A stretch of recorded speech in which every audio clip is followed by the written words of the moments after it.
Universal News TV, votre chaîne d'information la plus crédible. Quelques semaines seulement après le meeting de Maurice Kamto avec la brigade anti-Sardinard à Paris, les membres de cette brigade ont agressé le journaliste Ernest Obama en pleine rue de Paris. Quelles sont les motivations réelles de cette agression du journaliste Ernest Obama? Écoutons ici les explications de Patrick Mbala. Écoutons. Donc voilà, mais comme dans mon intitulé, je vous ai, n'est-ce pas, parlé de l'agression du journaliste de Vision 4 et des menaces sur ma personne, des menaces de mort récurrentes sur ma personne. Parce qu'il y a des gens qui ne veulent pas que nous diffusons la vérité et ces gens ne peuvent pas nous arrêter, mais ça fait des années que je reçois comme ça des menaces de mort, que mes photos font l'objet de certains partages, des appels au meurtre, et ça m'a pas souvent dit grand chose, ça me dit même pas d'ailleurs, ça ne peut même pas me stopper, mais je voulais simplement dire un certain nombre de choses parce que quand c'est trop ça devient laid, quand c'est trop ça devient laid. Et puis, toutes les séances électorales sont passées. On est résolument tourné vers l'avenir, vers la gestion du mandat présidentiel du président élu, son Excellence Paul Biya.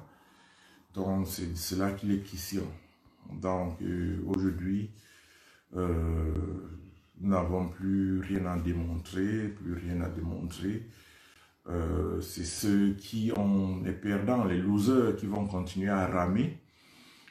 Voilà quoi, donc sinon, le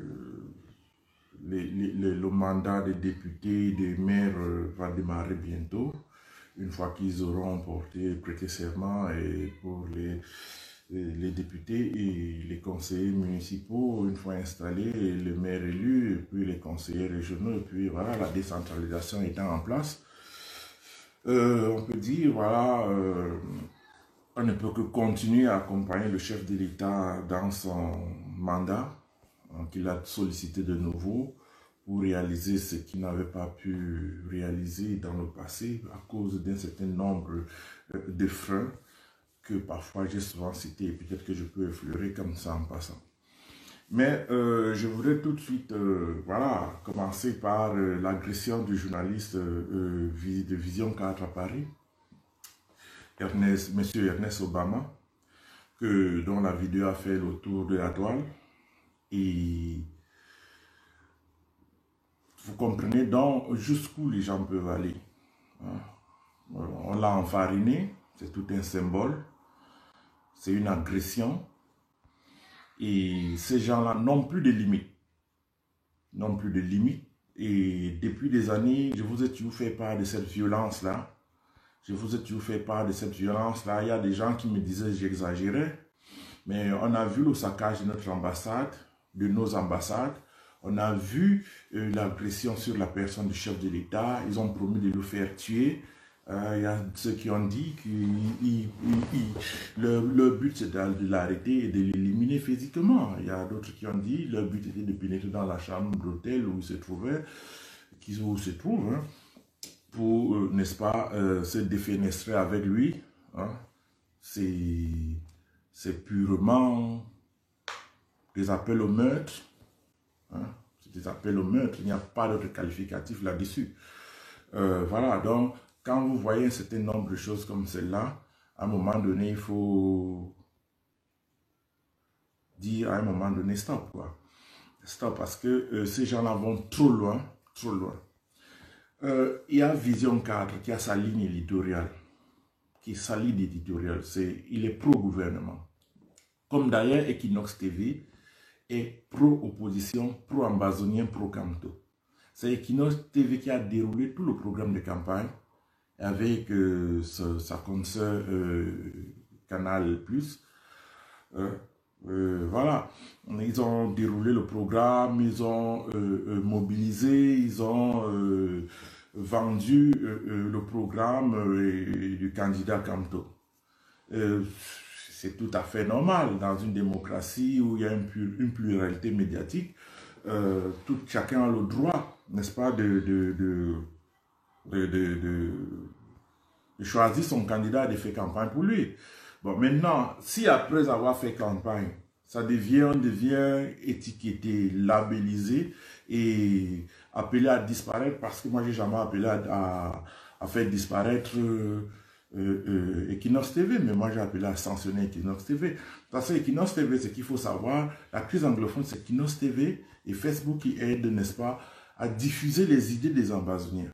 Je vous rappelle que quand on avait commencé à brûler les écoles, dans le sud-ouest, brûler les postes de gendarmerie, de commissariat, chasser les enfants, les faire sortir de force des écoles, Equinox TV était toujours là.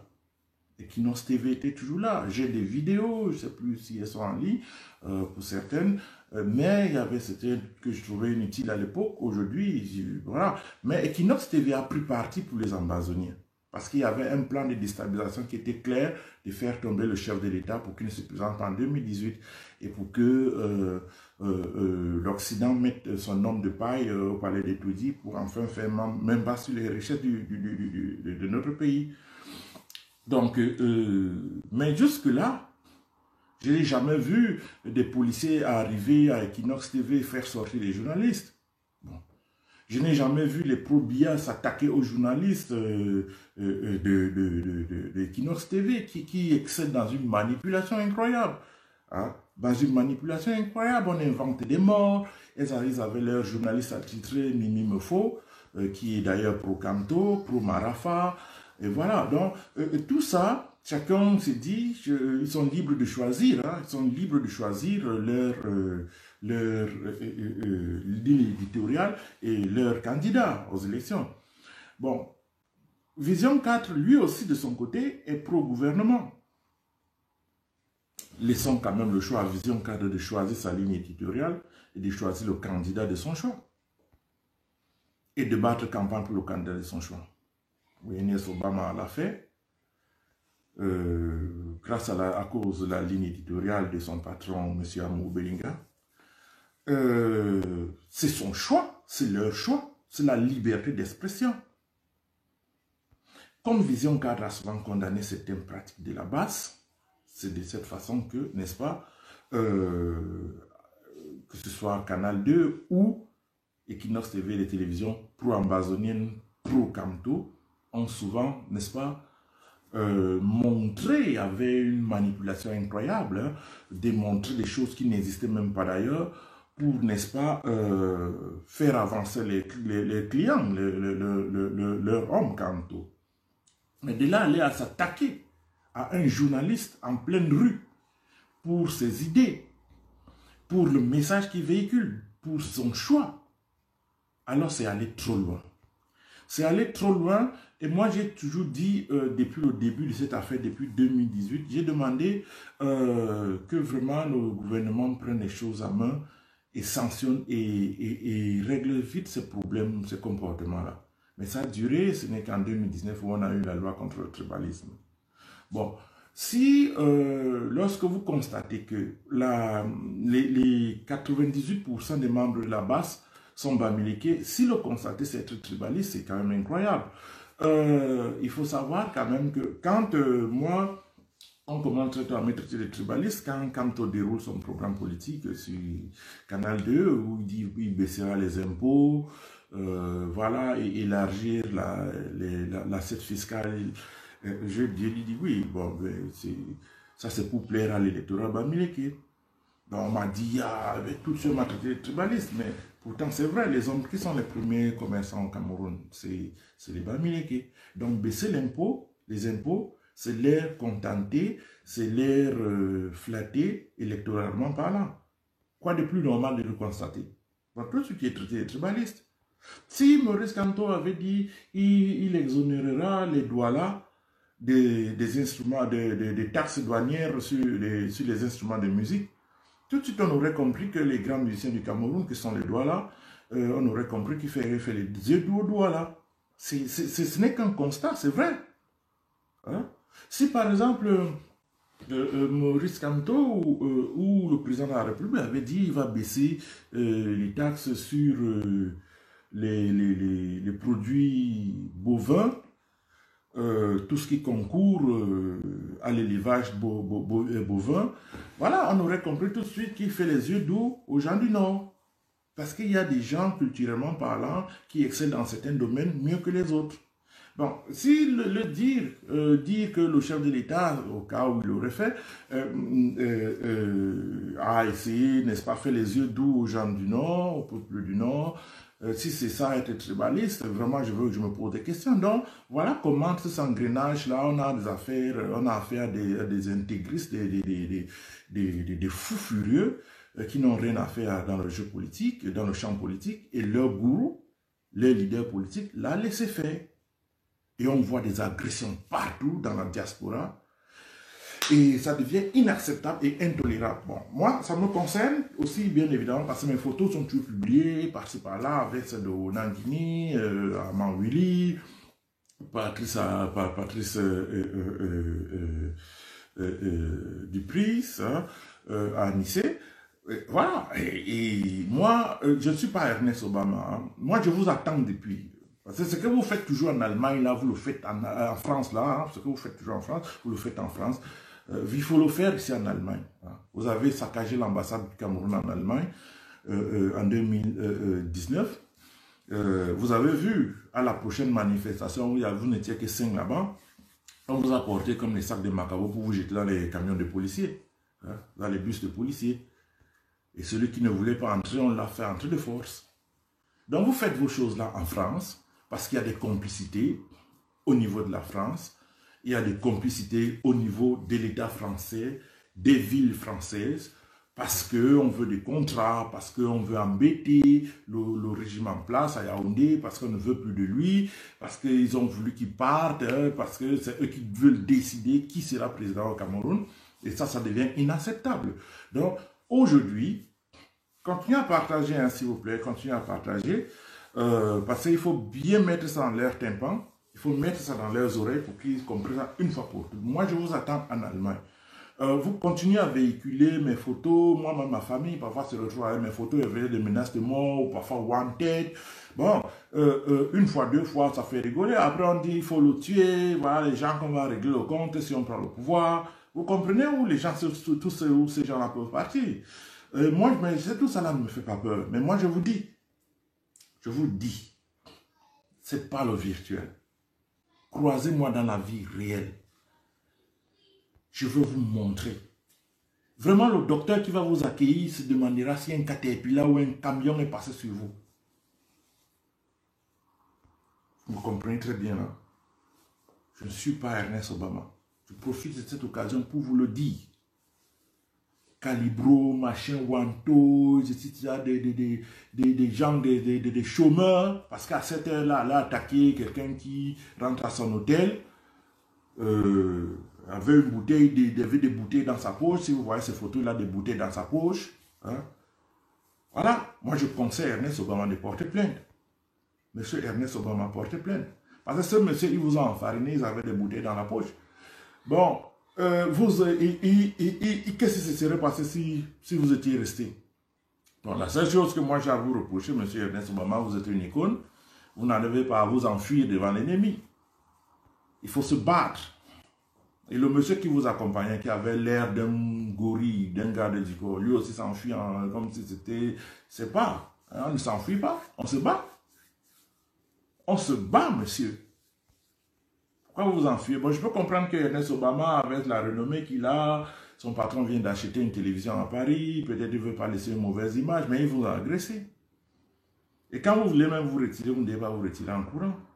Une icône ne fuit pas en courant. C'est une question d'image. Après, ils ont crié victoire.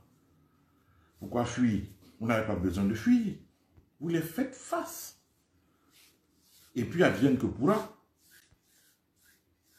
Pourquoi vous avez peur d'eux? Vous avez peur d'eux? Je comprends que vous êtes à Paris, vous ne maîtrisez pas le coin, l'Europe et tout. Mais moi, même si c'est à Stockholm, même si c'est en Irlande, que ce soit en Norvège, je veux dire à La Haye, que ce soit en Allemagne, en France, partout, en Italie, tu me trouves présent. Présent, parce que cette robe-là, nous la maîtrisons tous. Nous en maîtrisons tous. Vous ne pouvez pas, ce que vous faites là aux gens qui viennent du Cameroun, là, vous ne pouvez pas faire ça à quelqu'un ici, qui vit ici. En tout cas, pas moi. Je vis en Allemagne. J'ai un peu eu un problème de réseau là, je sais pas. Donc, je vis ici en Allemagne.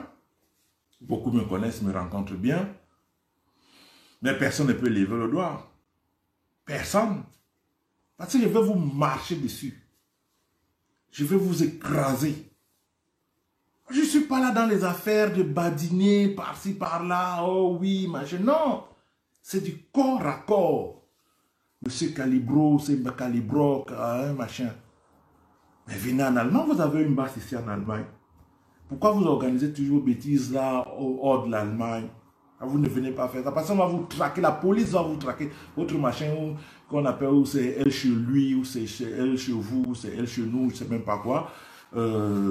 Pourquoi il ne sort plus manifester dans les rues? Pourquoi vous ne sortez plus en Allemagne?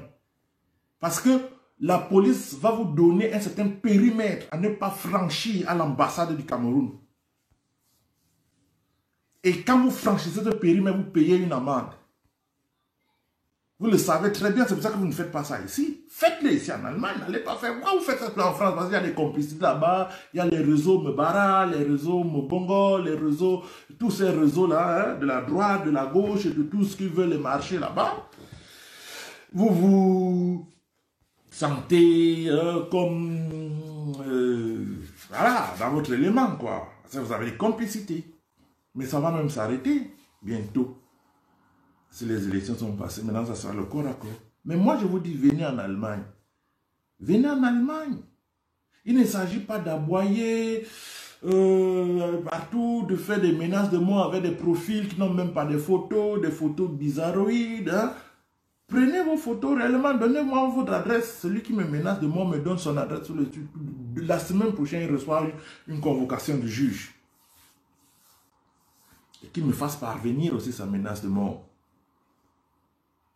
Il dit, la semaine prochaine, il lui fait parvenir une plainte. Tout de suite. Moi, ça ne va pas chercher de midi à 14 h. Je suis pas dans vos affaires là, des petites menaces, des petits trucs où on cherche à faire peur aux gens. Moi, on ne me fait pas peur.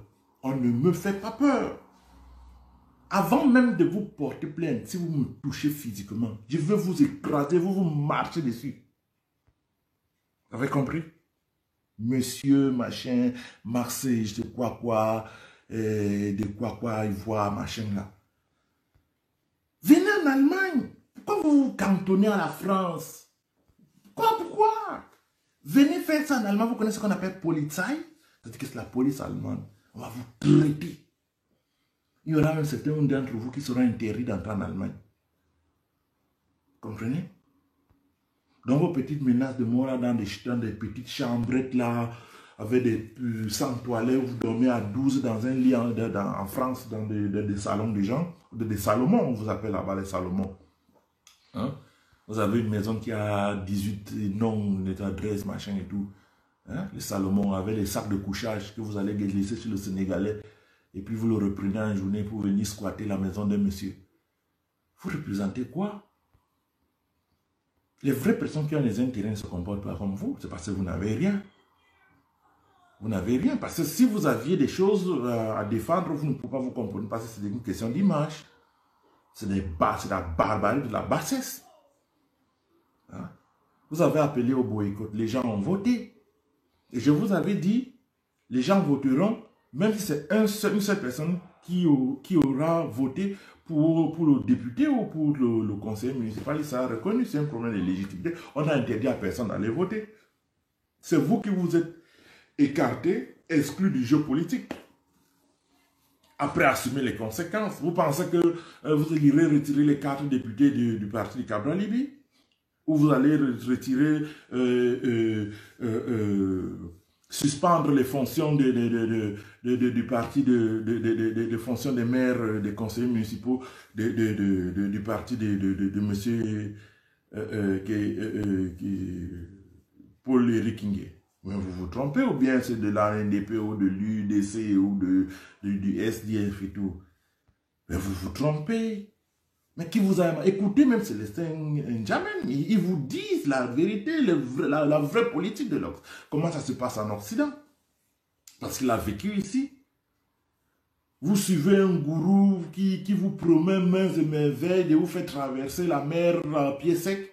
Vous avez vu ça où? Vous avez vu ça où? Donc, mes chers amis, ressaisissez-vous, hein? Il est encore grand temps. Parce que le mal que vous avez fait, non seulement à votre communauté, vous les Bamileke, où on regarde le Bamileke aujourd'hui comme une menace, ça cause quand même de Kamto. Envoyez les cœurs, hein, parce qu'il y a des individus là qui sont là pour envoyer les têtes de mort un peu plus. Hein. Essayez d'envoyer les cœurs, partager, essayez de partager. Bon, voilà. Je sais que c'est vendredi, beaucoup sont sortis. Beaucoup sont... C'est la Saint-Valentin, les gens sont occupés. Salut les amoureux déjà, à tous ceux qui sont amoureux là. Salut à vous déjà. Hein. L'amour c'est bon, l'amour c'est beau. Il n'y a rien de plus beau sur la terre que l'amour. Donc, être avec la personne qu'on aime le plus, on se sent, hein, sans survoler les douleurs, les problèmes et tout ce qui va avec. Donc, moi je vous dis, ressaisissez-vous. Vous avez vu votre Patrice Ngana, dont Maurice Kamto a exploité l'idéologie pour mobiliser l'électorat et la communauté Bamileke. Aujourd'hui, il se retourne contre lui parce qu'il trouve que Maurice Kamto est ingrat. Ingrat parce qu'il faut quand même savoir que si M. Momo, si M. Mina Souté ou encore, comment dire ça, Ile Kamga, c'était, n'est-ce pas, appuyé sur le socle tribal et communautaire, il aurait fait la même chose, il aurait mobilisé aussi autant que Kamto, hein. Mais ils ont refusé parce qu'ils connaissent le danger. Ils se sont refusés de dire ça. Mais M. Kamto a laissé les choses dériver. Il parcourt le monde, aller rencontrer ci, rencontrer ça, et tout. Il veut être porté à étudier sur un champ de guerre. Bon, le Cameroun n'est pas le Burkina Faso. Le Cameroun n'est pas la Guinée équatoriale. Et vous vous détrompez grandement. Vos petits calculs, vos petites campagnes de séduction en Occident n'apportera rien du tout. Rien du tout parce que les Camerounais et les services secrets occidentaux connaissent la sociologie camerounaise. Il y a des choses sur lesquelles ils ne peuvent pas s'attaquer. Ils ne peuvent pas s'aventurer parce qu'ils connaissent les dégâts et les conséquences de telles pratiques, de telles actions, de telles actions en Afrique. Voilà. Donc, on a vu ça en Libye, en Côte d'Ivoire, le pays est détruit en Libye, il n'y a plus de gouvernement jusqu'à aujourd'hui, le Parlement siège en mer, hein, pour les raisons de sécurité. C'est la même chose en Côte d'Ivoire, le pays est divisé jusqu'à ce jour, avec tout ce que Ouattara est en train de faire en ce moment. Ils ont essayé la même chose, on a vu au Soudan, le Sud-Soudan, c'est des milliers de morts. Il y avait la sécession, on a vu ce qui se passe en Centrafrique. Là, ils ne peuvent pas essayer ça au Cameroun parce que beaucoup de pays, le Cameroun est quand même au centre de l'Afrique, avec beaucoup de pays frontaliers. Un pays Cameroun déstabilisé, c'est toute la sous-région qui est déstabilisée, Nigeria, Tchad, Centrafrique, Niger, Gabon, Guinée équatoriale, Congo-Brazza, tout je dis, ils ne peuvent pas oser. Ils connaissent quels sont leurs intérêts. Voilà. Et le Cameroun a besoin de paix. Le Cameroun a besoin d'unité et les hommes d'affaires aiment, n'est-ce pas, un climat serein, hein, pour faire des affaires. Je ne vois pas les gens qui, n'est-ce pas, avaient encouragé la guerre en Libye. Aujourd'hui, toutes ces compagnies pétrolières là n'arrivent même pas à s'en sortir parce qu'il y a tellement d'insécurité que les employés se vendent cher et personne ne va aller en Libye. Ils ne peuvent pas tenter ça au Cameroun. Ils ne peuvent pas y aller au Nigeria qui est à côté. Ils ont déjà Boko Haram. Il y a les rebelles du État du Niger.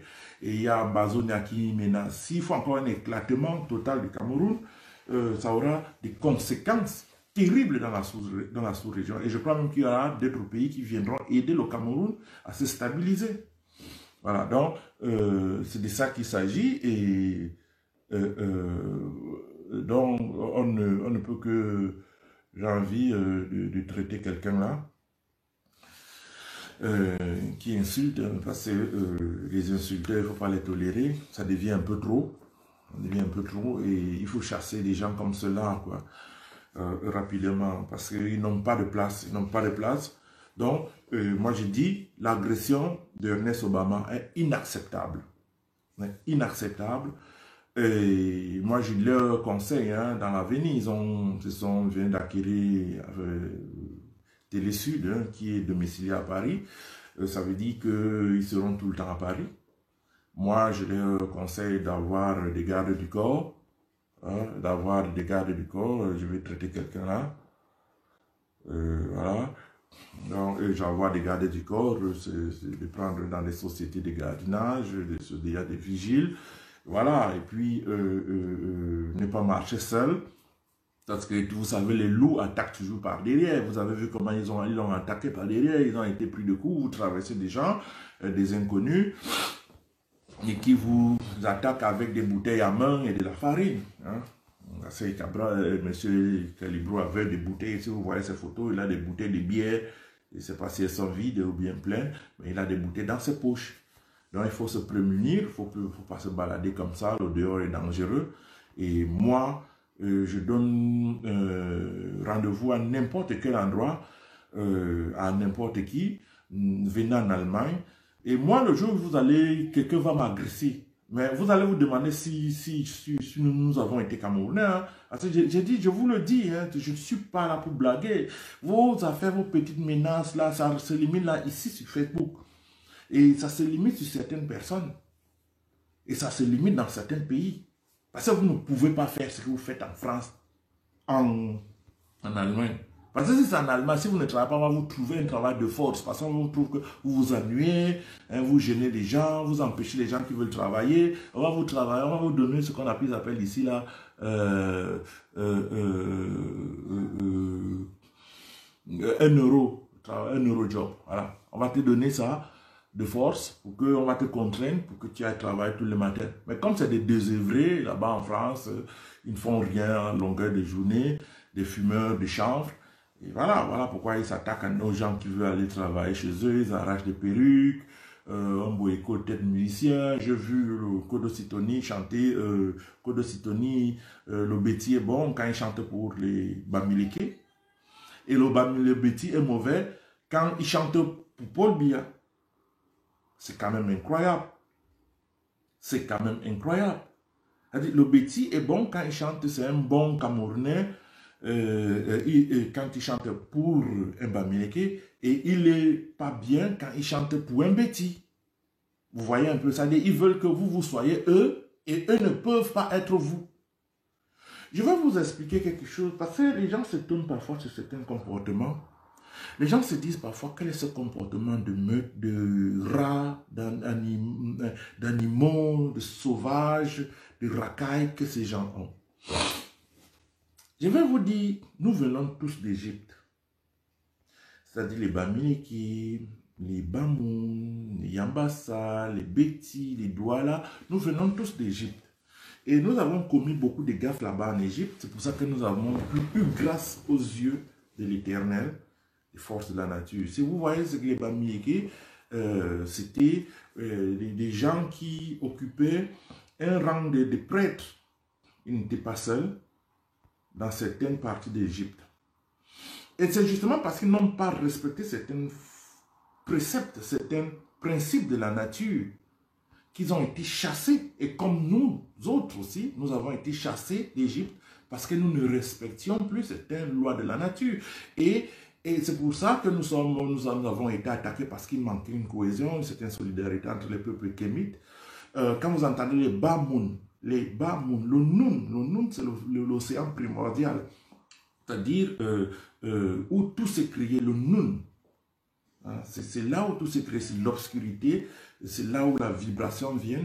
Et cette culture, cette tradition, ce savoir, les Bamoun ont gardé ce nom-là, encore comme les Bamileke aussi, ont gardé ce savoir-là qui ne respectent pas.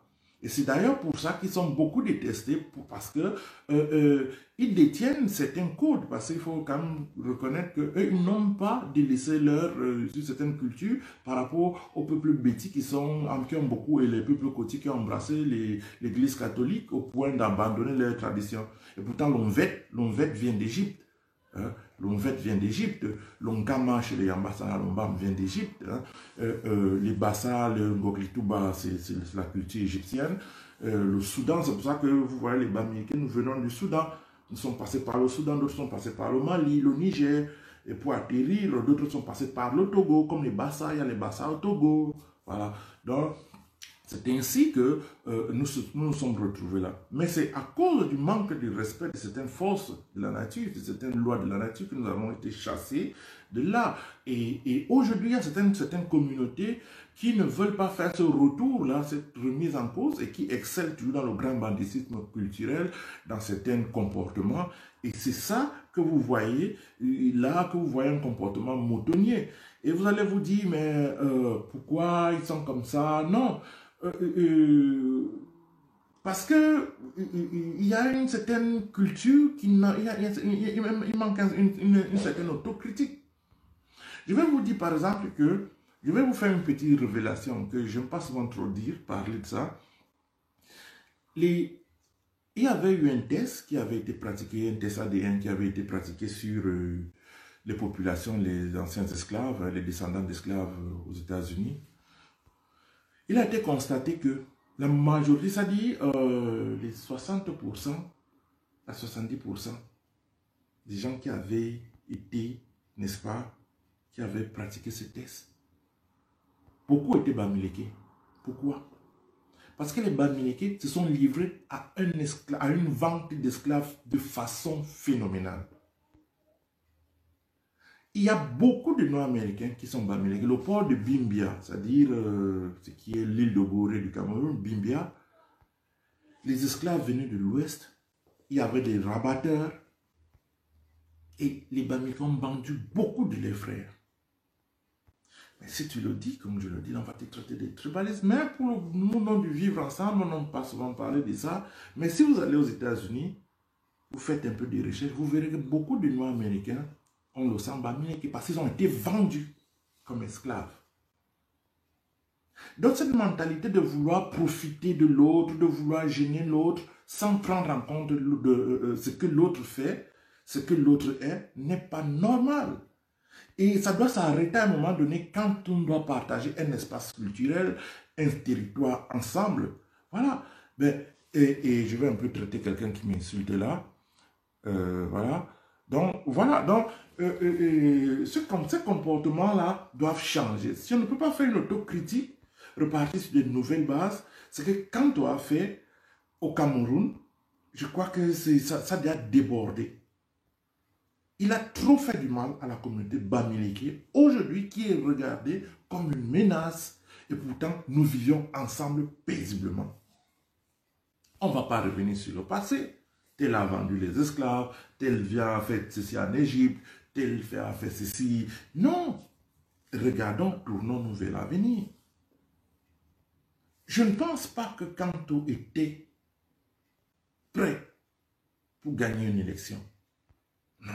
Face à un RDPC qui est implanté sur toute l'étendue du territoire et avait un MRC qui n'avait pas de scrutateurs partout sur tout le territoire camerounais. Moi, je veux qu'on m'explique comment est-ce qu'on peut gagner une élection n'étant pas présent dans les bureaux de vote. Ça veut dire que le candidat, le parti lui-même a constaté qu'il n'a pas fait campagne dans certaines parties du pays. Le parti n'a pas convaincu, ça demandait du temps pour y arriver et il n'a pas pu. Voilà, il n'a pas besoin d'envoyer des scrutateurs là-bas parce qu'il sait très bien qu'il est limité sur le plan de l'ancrage sur le terrain.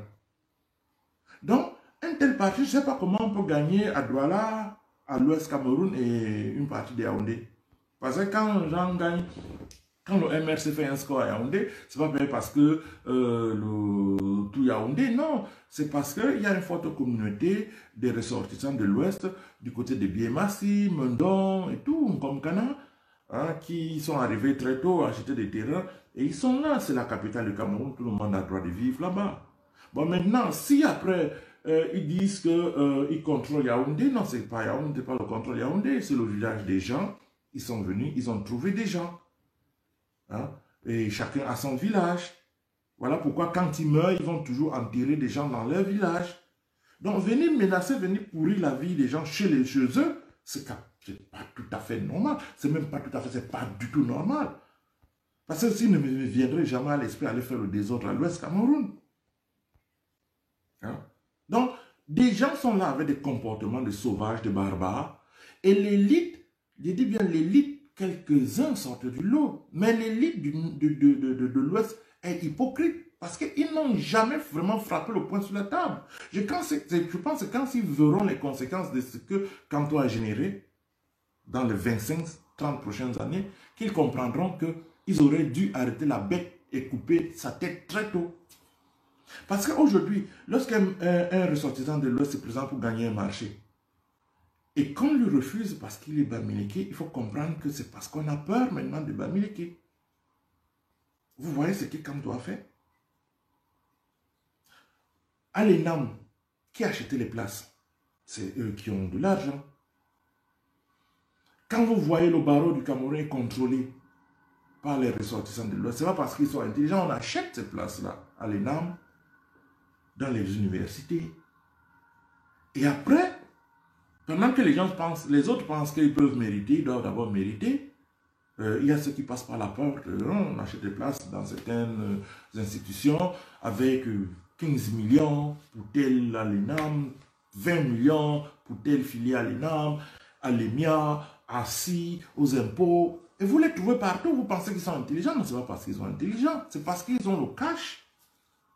Ils ont ce pouvoir d'achat que les autres n'ont pas. Après, pour commencer à insulter les autres, ce n'est pas du tout normal. Mais à un moment donné, les autres comprennent ces jeux.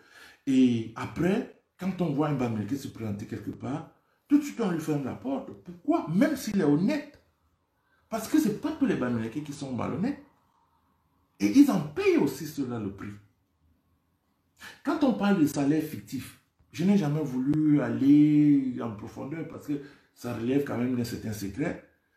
On va dire les petits vols, les petits détours. Qui contrôle la solde? Le Sénadi. Le fichier solde au ministère des Finances pendant près de 25 ans. C'est quand même les réseaux de l'Ouest.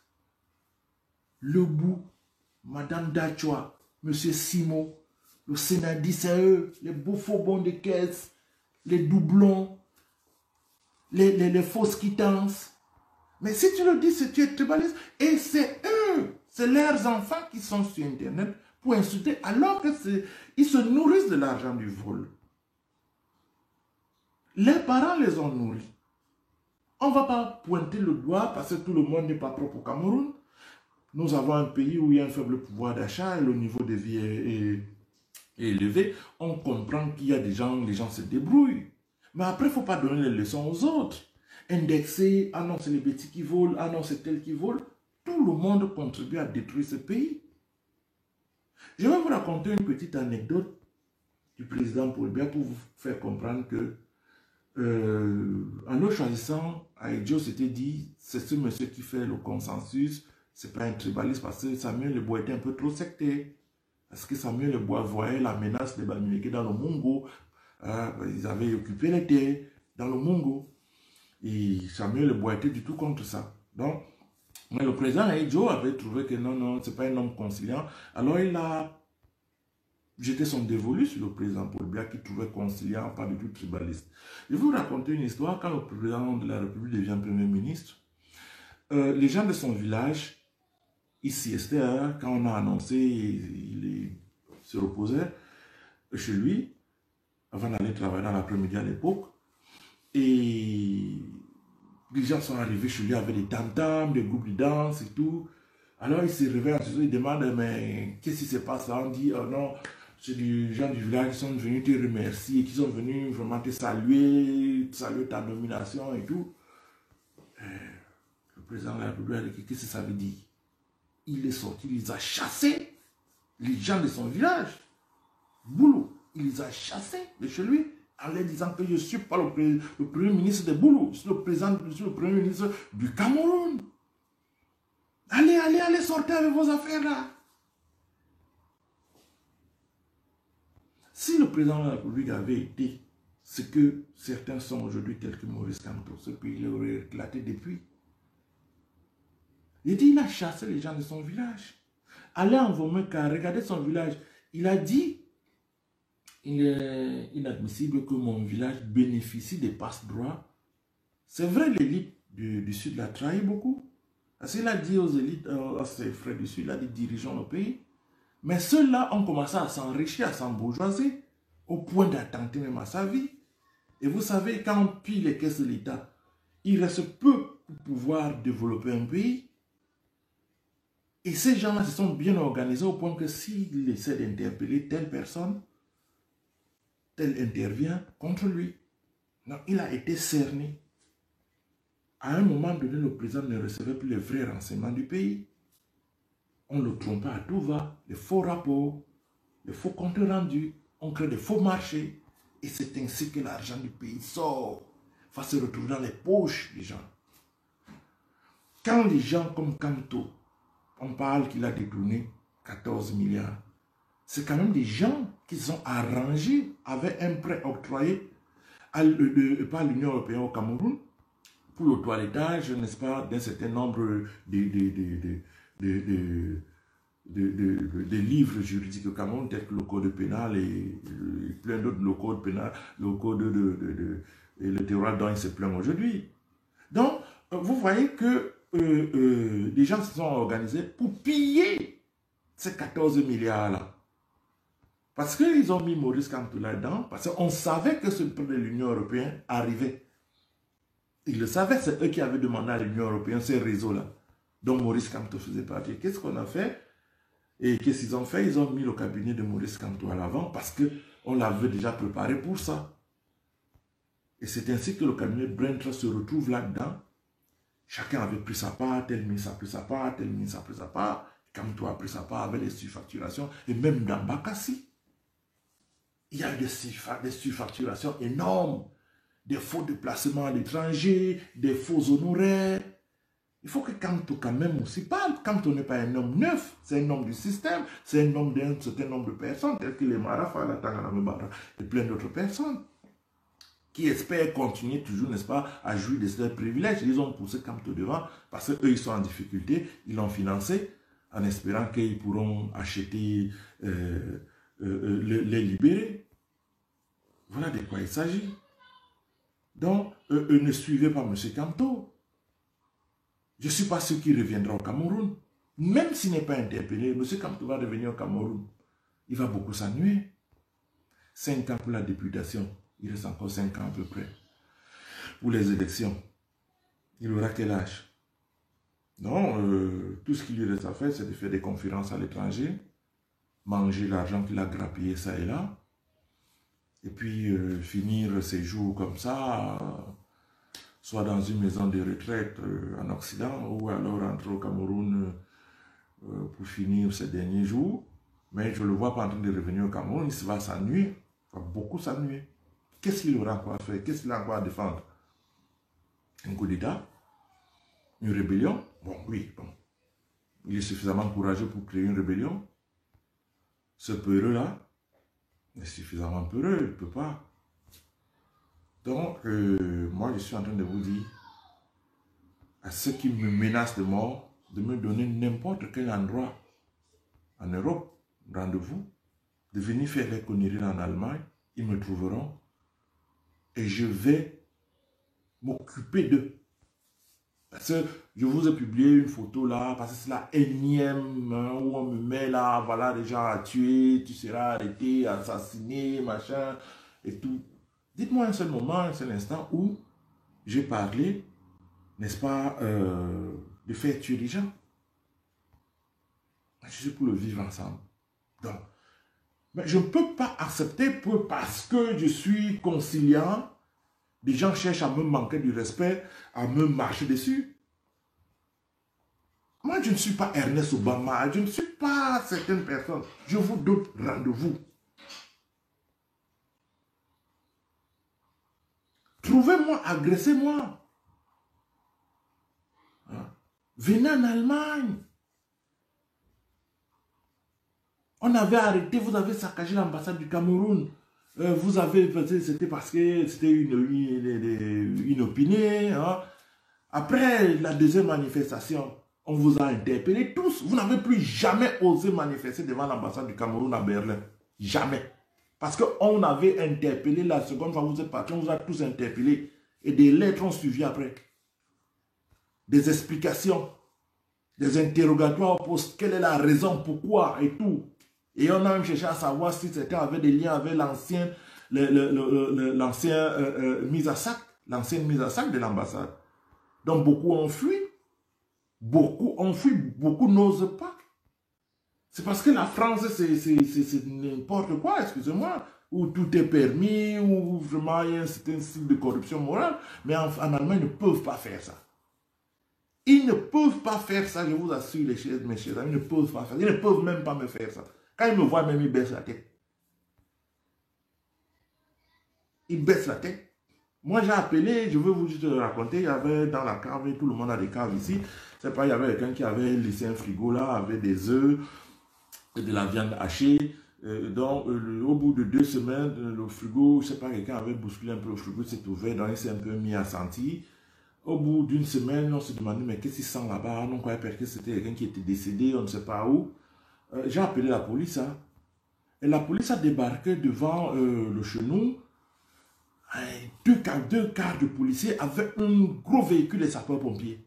Tout était fait prêt pour dégager le mort. S'il y avait mort d'homme, ils avaient des gants partout. C'était du spectacle, quoi. Même moi, j'avais eu peur d'avoir appelé la police.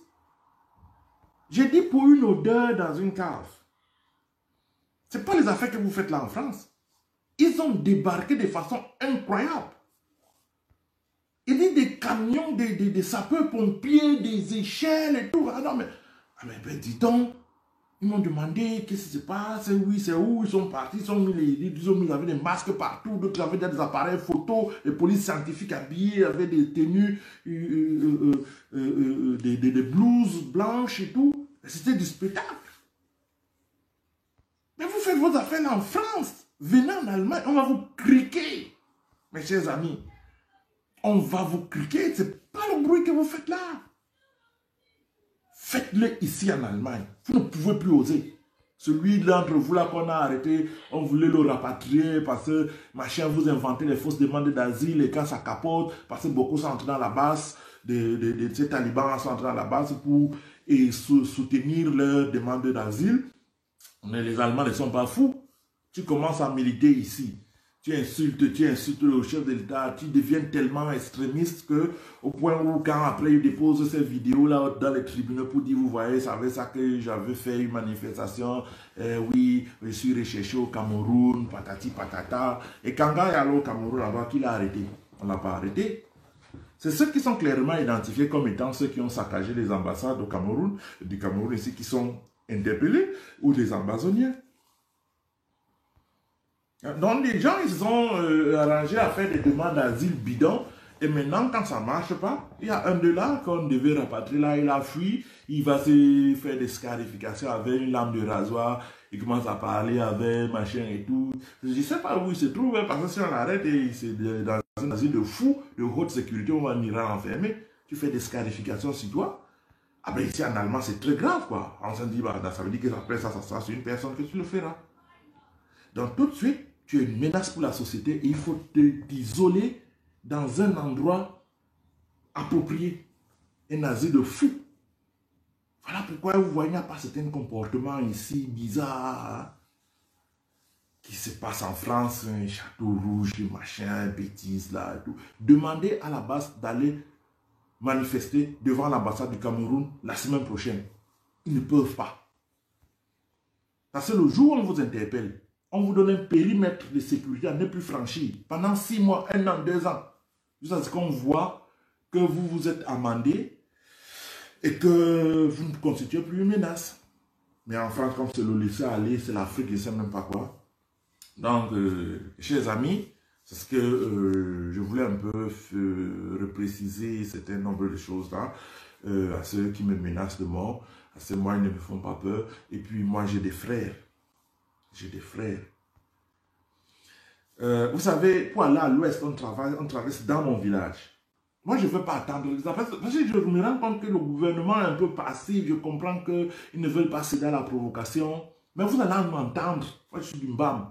Vous passez là pour aller à l'ouest.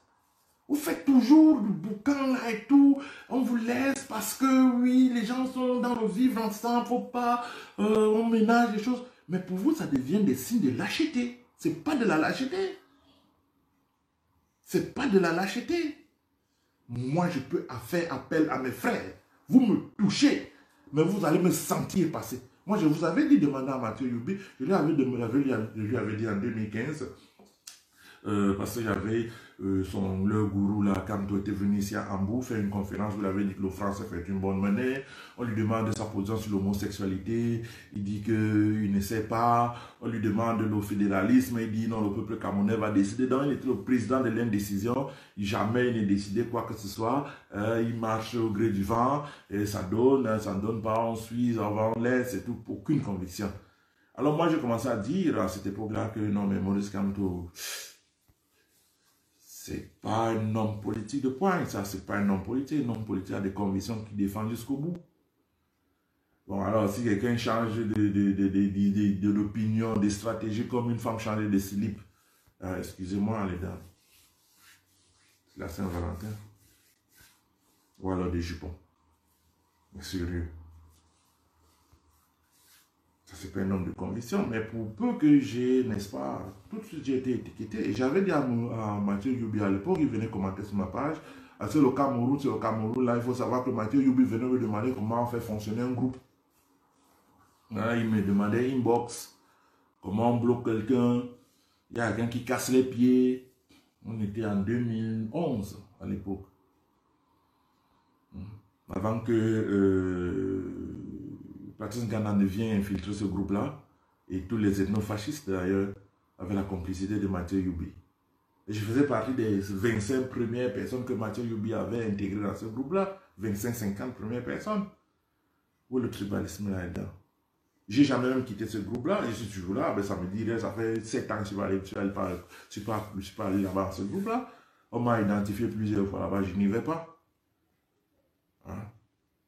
Maurice Kamto a épousé les thèses de Patrice Ngana. Quand Patrice Ngana a écrit la saison des prunes, appelant au tribalisme, je suis Bamileke en 2012. Le MRC n'existait pas. Le MRC a été créé en juin 2012. Patrice Ngana avait déjà son idéologie ethno-fasciste, hérité de son papa, Monseigneur Dogmo. Hein? Et quand on le dit, il ne faut pas le dire. Il ne faut pas le dénuder. Moi, je vous déconstruis pas à pas. Je vous montre les faits. Voilà, vous ne méritez pas de porter, de diriger le Cameroun parce que vous n'avez pas les compétences, on a besoin, vous n'avez pas le doigté, vous n'avez pas, n'est-ce pas, cette finesse-là qui, n'est-ce pas, devrait animer un chef d'État. Et donc, certains doivent même d'ailleurs s'inspirer, son successeur devrait s'en inspirer, la façon de diriger du président de la République. C'est parce qu'on l'a gêné dans son administration, dans sa gestion du pays. Et vous le savez. Et vous, les gens de l'Ouest, vous avez en profité. Parce qu'il faut savoir que quand le président de la République connaît le chef d'État, connaît le 6 avril, il s'est dit, bon, en attendant que ça s'arrange avec les peuples du Nord, je vais miser sur les peuples de l'Ouest. Donc, il les a donné beaucoup de faveurs, il les a fait beaucoup de faveurs. Mais où était-il avant? Autant d'ailleurs, il ne constitue pas la première force financière du Cameroun. Donc c'est ainsi que beaucoup des hommes d'affaires montent, on favorise les exonérations d'impôts, les taxes douanières, c'est comme ça qu'ils s'enrichissent beaucoup, parce qu'il faut flatter cet électorat pour la ramener un peu plus, parce qu'elle avait été éloignée des affaires à cause du maquis, des maquis où ils ont pillé les richesses des gens dans le Mongo et même dans le Mbam. Hein, voilà, et le président Paul Biya, il avait fait ce calcul en se disant non, je ramène les frères de l'Ouest avec moi, en leur donnant, faisant certaines faveurs, en leur octroyant certains avantages, et aujourd'hui ça se retourne contre lui. C'est le peuple boulou, le peuple béti, le Kitel, qu'on appelle la mort, au génocide et tout. Hein? Donc voilà, les gens veulent tordre le cou au fait, à l'histoire, Mais nous sommes là pour le rappeler, et le rappeler fait de nous des tribalistes, alors que nous ne le sommes pas. Moi, j'ai créé le slogan de campagne de Mila, c'était en 2011. Vous pouvez lui demander au grand frère Markel Lemdia, demander à Jean-Paul Chamba, demander à un certain monsieur là qu'on appelle, il s'est fait appeler Né Percé, il commente très souvent sur ma page, demandez-le lui. Donc, demander à un certain Mandeki, hein, dont on a accusé dernièrement d'avoir vendu des PV, je ne sais pas à qui à Douala, ils savent. Hein, monsieur Mina Soute, c'est le chef de Zanchou, de dans la Ménoire, dans Tchang. Moi, j'ai dû créer un slogan de campagne, j'ai fait sa promotion. Nos chemins se sont écartés à partir du moment qu'il s'était mis dans la posture de vouloir attaquer militairement le Cameroun. Il a créé le CNT, c'est-à-dire un peu le Conseil national de transition à la libyenne, quoi. Je lui ai demandé qu'est-ce que c'est cette histoire. Tu n'es jamais allé faire campagne au Cameroun. Comment tu peux, n'est-ce pas, te mettre dans cette posture alors que ta candidature avait été rejetée pour un certain nombre de motifs, parce que tu ne remplissais pas les conditions par rapport au code électoral. Donc laisse les Camerounais vivre en paix. C'est là où nos chemins se sont séparés. Et même aujourd'hui, il faut voir comment on le traite. Hein? Parce qu'il est contre la stratégie de Maurice Kamto. Hein? Il est contre la stratégie de Maurice Kamto. Il faut voir comment ce chef de Zanchou, de Tchang, se fait insulter sur Internet. C'est quand même un chef supérieur. Avec une communauté de près de 5, d'un million, de près pas de millions, à peu près, mais quand même 500 000 personnes à sa charge, sous sa direction. Le Libye à l'air, le Fongo Tongo, tout ça, ça fait partie de lui.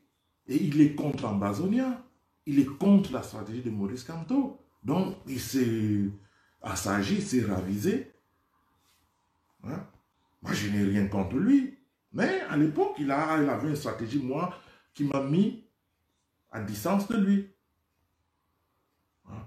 La campagne n'aurait pas été ce qu'elle est aujourd'hui si Maurice Kamto avait appelé ses troupes à la retenue et si les choses s'étaient passées dans les règles de l'art.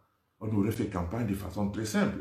Bon, maintenant, si après il pensait utiliser ce servi du venin que crachait Maurice Kamto, Patrice Ngana, aujourd'hui Maurice Kamto est en train de lui jeter ce venin-là. Donc, il est en train de se faire mordre par le serpent qu'il avait sorti, n'est-ce pas, de la calebasse pour mordre les Camerounais, les divisant. Et aujourd'hui, il en paye le prix parce que Patrice Ngana est sans pitié. Et il va le dégommer de la pire des façons. Et bien, vous allez voir. Et même Célestin Djamène, mais parce que Célestin Djamène, il regrette de n'avoir pas fait comme Cabral Libi. Célestin Djamène aurait souhaité, il a plus d'expérience que Cabral Libi. Parce que Célestin Djamène, depuis la diaspora, depuis l'Espagne où il vivait ici, il était bien engagé politiquement, alors que Cabral Libi était un simple universitaire. Célestin Djamène a fait beaucoup dans les partis politiques. Et même dans certains mouvements politiques ici en Occident, avant de rentrer au Cameroun dans le SDF, et puis pour des calculs du village, les calculs villageois, il s'est mis avec, il regrette d'ailleurs hein, d'être allé au MRC, j'en suis sûr, d'ailleurs vous ne voyez que ces déclarations. Donc, moi je dis, c'est les Saint-Germain se positionne pour 2025, et il compte sûrement faire la même chose que, je crois que c'est un monsieur qui a un certain discours. Il est éloquent, il parle bien. Il peut faire la même chose que Cabral Libi, qui vendait chez la peau de Cabral Libi. Mais là, voilà qu'il y a 4 députés. Moi, je pesais lourd sur Facebook que Cabral Libi. Hein? En 2014, Cabral, où était Cabral, même en 2016, même en 2017, où était Cabral Libi? Il ne pesait pas. Mais aujourd'hui, force est de constater que, à force de battre sur fer, à force de marteler, à force de parcourir le pays, il s'est fait un électorat et damer même l'opinion à l'UPC traditionnel. Et on ne peut que lui tirer le chapeau. Bravo pour ces jeunes-là qui ont montré qu'on peut faire la politique différemment et que la politique, c'est pas seulement une affaire de vieux. Hein? Ils pouvaient même entrer dans le gouvernement, pourquoi pas. Hein? Moi, j'ai dit en 2016, c'était en 2018, j'avais dit c'est un jeune, c'est un monsieur qui comptera pour l'avenir. Mais ce n'est pas pour pouvoir dire qu'il veut diriger le Cameroun, il n'a pas encore cette étoffe-là, il n'a pas encore cette expérience-là, il doit encore faire ses bancs. Hein.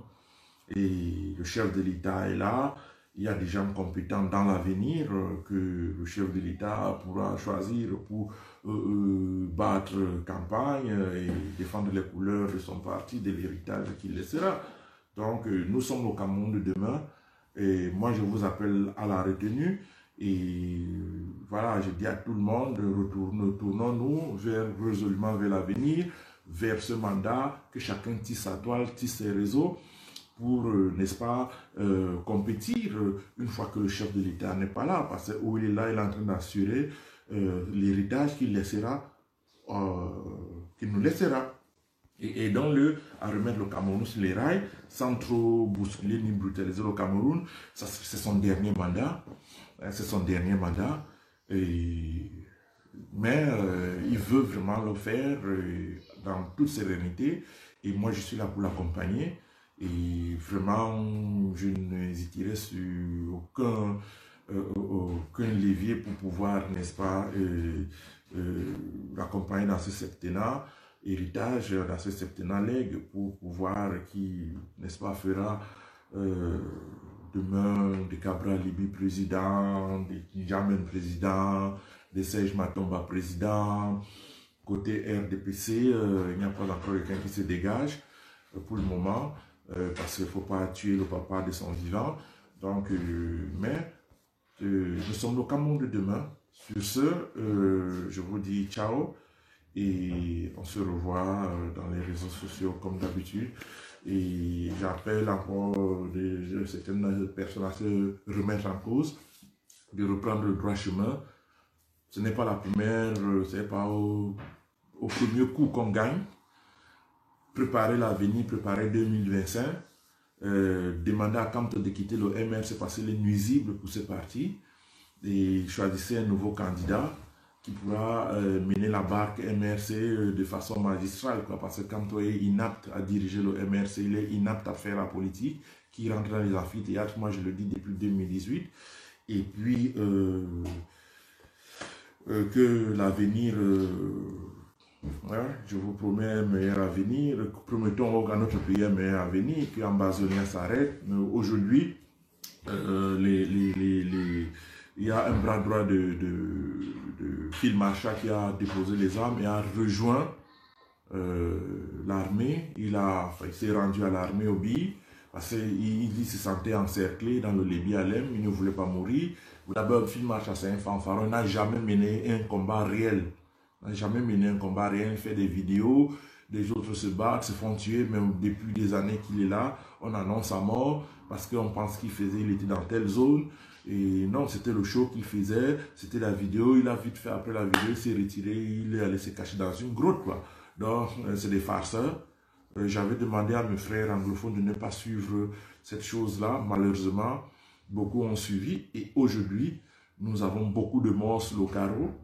Et des gens, nous n'avons que nos yeux pour pleurer. Hein. C'est quand vous parlez, vous allez quand même, dans cette zone-là, c'est une zone quand même qui est vraiment sinistrée. Et le chef de l'État met tout son possible, n'est-ce pas, pèse tout son poids pour, n'est-ce pas, essayer de régler ces crises. On a eu le dialogue national et beaucoup d'autres mesures avec la nouvelle loi de la décentralisation a suivi. Beaucoup d'autres choses ont suivi. Donc, moi j'ai dit, les élections sont terminées. Donnons-nous la main. La politique, ce n'est pas la guerre. Et après la politique, il y a une autre vie, quoi. Merci. Les membres de la brigade anti-Sardinard sont complètement perdus. Aujourd'hui, ils ne savent plus à quel saint se vouer. Une chose est sûre, c'est que Maurice Kamto sait déjà qu'il est mort politiquement. Le boycott du double scrutin du 9 février 2020 restera à jamais une erreur monumentale pour Maurice Kamto. Ici, Christine Muriel, pour Universal News TV. Merci de suivre Universal News TV sur YouTube, nous vous rassurons que les informations que nous diffusons au quotidien sont suffisamment crédibles. Alors, n'hésitez pas à liker la vidéo si elle vous plaît, et si vous êtes nouveau sur la chaîne. N'oubliez pas de vous abonner et d'activer la cloche de notification pour ne pas rater nos prochaines vidéos.